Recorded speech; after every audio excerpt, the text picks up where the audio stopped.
Breaking news చూస్తున్నాం. సత్యసాయి జిల్లా మడకసిర పోలీసులు 25 ఏళ్ల క్రితం నాటి పసికందు హత్య కేసు ఎట్టకేలకు ఛేదించారు.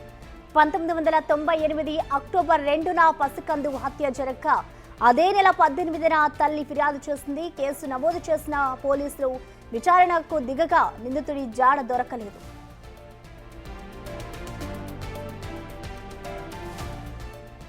25 ఏళ్ల తర్వాత పెళ్లి కార్డు ఇవ్వడానికి సొంతూరుకి వచ్చిన నిందితుడిని కాపు కాసి పట్టుకున్నారు మడకసిర పోలీసులు. ఇంతకీ ఈ హత్య చేసింది మరెవరో కాదు, పసికందు తండ్రే. ఆ బిడ్డ తనకు పుట్టలేదన్న అనుమానంతో గొంతు నులిమి చంపేశాడు తండ్రి తిప్పేస్వామి. ఆ తర్వాత నిందితుడు కర్ణాటకకు పారిపోవడంతో పట్టుకోలేకపోయారు పోలీసులు.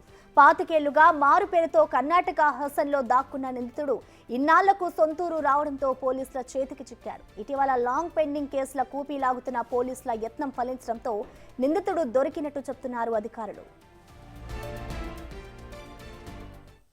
దీనికి సంబంధించిన కంప్లీట్ డీటెయిల్స్ ని మా ప్రతినిధి యోగానంద్ అందిస్తారు. యోగానంద్ చెప్పండి, దాదాపు 25 ఏళ్ల తర్వాత ఎవరైతే హత్య చేశారో ఆ వ్యక్తిని ఇవాళ అయితే పోలీసులు పట్టుకున్నారు. మొత్తంగా అతనికి సంబంధించిన డీటెయిల్స్ ని ఏ విధంగా వెల్లడించారు?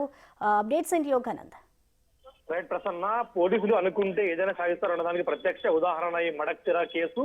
దాదాపు 1998లో అంటే దాదాపు 25 ఏళ్ల క్రితం 25 ఏళ్ల క్రితం నమోదైన ఎఫ్ఐఆర్ గురించి ఇటీవల డీజీపీ ఆదేశాలు ఇవ్వగా పాత కేసులు ఏవైతే ఉన్నాయో పెండింగ్ లో వాటిని కూడా సాల్వ్ చేయాలంటూ కూడా ఆదేశాలు జారీ రావడంతో దీనిపై పాత కేసులను తిరగదోడుతున్న సిఐ రాజ్ కుమార్ కు ఈ కేసు కనిపించింది. కేసు కనిపించిన వెంటనే కేసు తాలూకు డీటెయిల్స్ తెప్పించుకొని చూడగా దాదాపు 25 ఏళ్ల క్రితం తన కుమారుడిని హత్య చేసి పారిపోయిన కర్ణాటక తలదాచుకుంటున్న ఒక వ్యక్తిని ఇటీవల తన స్వగ్రామానికి పెళ్లి కార్డు ఇచ్చేందుకు అలాగే భూ సమస్యలు పరిష్కరించుకునేందుకు రాగా ఒక పెళ్లి కార్డు ఆధారంగా కూడా నిందితుడిని పోలీసులు అరెస్ట్ చేసి ఎస్పీ మీద ప్రవేశపెట్టి ఎస్పీ మీడియాకు వివరాలు వెల్లడించాడు.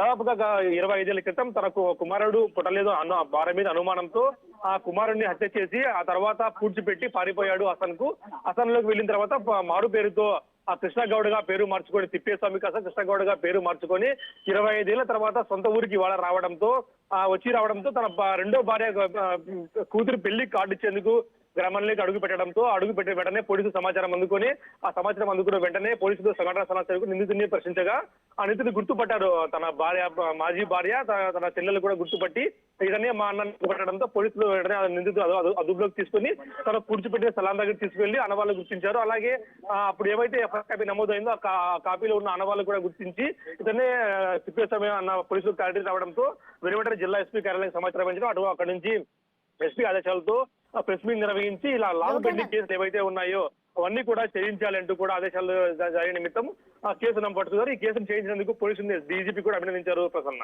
యోగానంద్, అలాగే ఈ కేసుకు సంబంధించి దాదాపు 25 ఏళ్ళు అవుతుంది ఆ తల్లి కంప్లైంట్ చేసి కూడా. ఇప్పుడు అతన్ని అయితే పోలీసులు అరెస్ట్ చేశారు. మరి దీనికి సంబంధించి ఆ పాప కుటుంబ సభ్యులు ఏమంటున్నారు? పాప కుటుంబ సభ్యులు చిన్నారిని చంపేశాడు. ఆయన తండ్రే కావడంతో కూడా తీసుకొని ఏదో గుడి ప్రదక్షిణ ఉంది అనే ఒక కారణం చెప్పి తీసుకొని మామిడి పదవుల్లోకి తీసుకెళ్లి అక్కడే పాతి వేసి అక్కడ నుంచి దాదాపు 25 ఏళ్ల క్రితం వరకు కూడా ఎటువంటి ఆధారాలు లేకుండా తప్పించుకు తిరుగుతున్నాడు. అది కూడా ఆ పేరు మార్చుకోవడం కూడా తనకు కలిసి అని చెప్పొచ్చు. తిప్పేస్వామి కాస్త కర్ణాటకలో వెళ్ళిన తర్వాత కృష్ణగౌడగా పేరు మార్చుకొని చలామణయ్యాడు. అక్కడ మరో పెళ్లి చేసుకొని 25 ఏళ్ల పాటు కూడా జీవనం సాగించాడు. 25 ఏళ్ల తర్వాత తన కూతురి పెళ్లికి పిలిచేందుకు మిత్రుడిని కలిసేందుకు కూడా ఊరికి సొంతూరికి రావడం. ఆ సొంతూరుకు వచ్చిన తర్వాత పెళ్లి కార్డులోని పేరు ఇతర 2 పేర్లు సరిపోకపోవడంతో ఆ పోలీసులకు అనుమానం వచ్చి ఈ ఎఫ్ఐఆర్ తిరిగి చూడగా పోలీసులంతా కూడా చేసుకుంది కరెక్టే, ఇతనే నమోదు కావడంతో వెనువెంట తన అదుపులోకి తీసుకొని ప్రశ్నించగా తన బండారం మొత్తం కూడా బట్టబయలు అయింది. హత్య చేసిన తనేను ఒప్పుకొని కరెక్ట్ స్టేట్మెంట్ కూడా ఇవ్వడంతో పోలీసులు అతను అరెస్ట్ చేసి అసలు రిమాండ్ కు తరలించారు. ఇన్నాళ్ళు కోర్టు కేసు తప్పించుకోవడానికి ఇంకో సెక్షన్లు కూడా నమోదు చేసిన తెలుస్తుంది. ఈ విషయంలో ముఖ్యంగా సిఐ రాజ్ కుమార్ ఎవరైతే మడకసిర రూరల్ సిఐ ఉన్నారో ఆయన ఎంతో చాకచక్యంగా వ్యవహరించి ఇలా లాంగ్ పెండింగ్ కేసులు గతంలో కూడా చూసామో 20 నెలల నుంచి తప్పించుకు తిరుగుతున్న ఒక కేసు కూడా ఆయన చేయించారు. ఇటీవల 2-3 కేసులు కూడా చేయించడంతో మడకసిర పోలీసులు ప్రశంసలు కురుస్తున్నాయి. Prasanna, right, thank you Yoganand.